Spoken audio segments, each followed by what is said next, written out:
समर्थ. इथं चाललंय आपलं औषध फवारणं. आता हे 4 टाक्या पडल्या त्याच्यामध्ये, तर थोडा मावा वगैरे पडला होता. आता ही लास्ट टाकी आहे. इथं बघा मस्तपैकी आपलं नारळाचं झाड केवढं झालं. आणि आपल्या रामफळाच्या झाडांना पण आपल्याला औंदा 4-5 झाडं दिलेत बरं. आणि आमची अशी परिस्थिती आहे, शेतात लागवड तितकं पाणी आहे, भरपूर पाणी आहे, पण घरी ना पाणी विकत घेतल्याशिवाय पर्याय नाही. अशी आमच्या गावामध्ये कंडिशन आहे. ही आपली बोर पूर्ण पाणझड झाली तिची. आपला गोठा बघा कसा सामसूम होऊन पडलाय. खूप असा चारा असायचा एक वेळ याच्यामध्ये, अजून पण आहे, कारण आता ढोरच नाही येतं. मग चारा कशासाठी? पंप वगैरे पडेल. ही परत एक आतमध्ये खोली, तिच्यात काही सामान नसतं. आणि आम्ही जेव्हा कोरोनाच्या काळात इथं राहत होतो तेव्हा मुलांनी सहज असे आंबे खाऊन टाकले. ते आंबे केवढे झाले. हे बेटात मध्ये आंबा आहे. दाजी बोलले की नाही ते हवेनं हे होईल तर बेट तसंच राहू दे. तर आता चवळीला मस्त शेंडे आले. ते मी शेंडे वगैरे खुडून काढले. आणि आता तिकडं पण आपलं शेत रिकामं केलंय, काही टाकायचं तिच्यात पण अजून ठिबक वगैरे आणायचं बाकी आहे.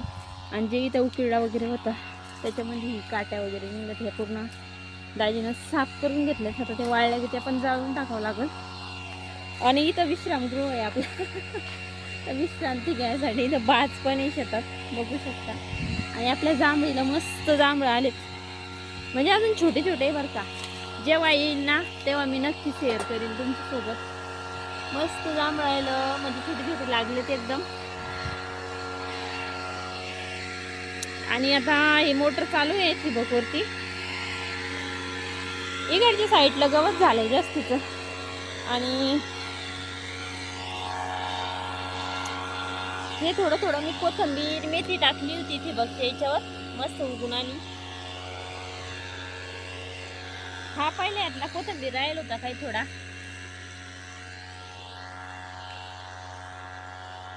हे असे शेंडे खुडून घ्यावं लागते, म्हणजे कसं त्याची जास्त वाढ न होता माल पकडतं ते, त्याच्यामुळे याचे शेंडे असे खुडून घ्यावं लागतात. आता इकडं पूर्ण रोट्या करून घेतलाय, त्याच्यात आता ठिबक पांगवायचं आहे.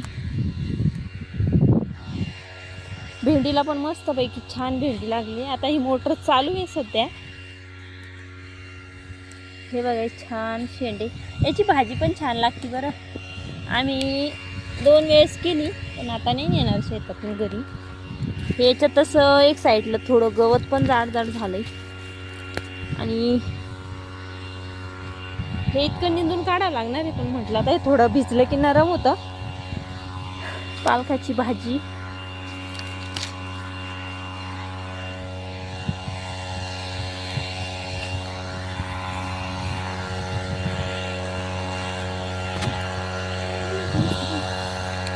इथं गळतं तर पहा किती मस्त ओलं झालंय.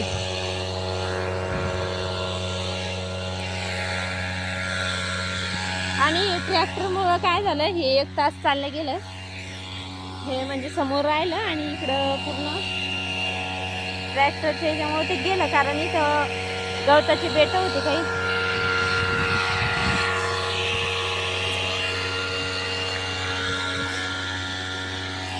आणि गावामध्ये याच्यात रोट्यामध्ये हे आलं तर आपलं बकेट पूर्ण बेकाम झालाय. आणि हे बघा किती छान असं पाणी गळून राहिलं. आता याच्यात आपल्याला टाकायचं इकडं ठिबक पांगवायचं आहे शेतामध्ये. इथं पालकाला तिची पूर्ण पानं पकडले. आणि इथं जी शेपू टाकली होती तर शेपूची पूर्ण पिवळच झालं पहा. तर शेतासारखी मजा कुठंच नाही. जर आवडीनं केलं तर खूप छान आहे, आणि आळस जर केला तर खूप अवघड आहे. तर हे मागं मी जे कोथिंबीर विकली होती त्याच्यातले कोथिंबीरचे जे छोटे छोटे राहिलेले हे ते. उन्हाळ्याची शेपूची भाजी पण नाही जमत. तर चला थांबूया आपण इथंच. दाजीचं पण शिकणं झालंय. आणि संध्याकाळचं वातावरण बघा किती छान वाटतंय. तर चला बाय.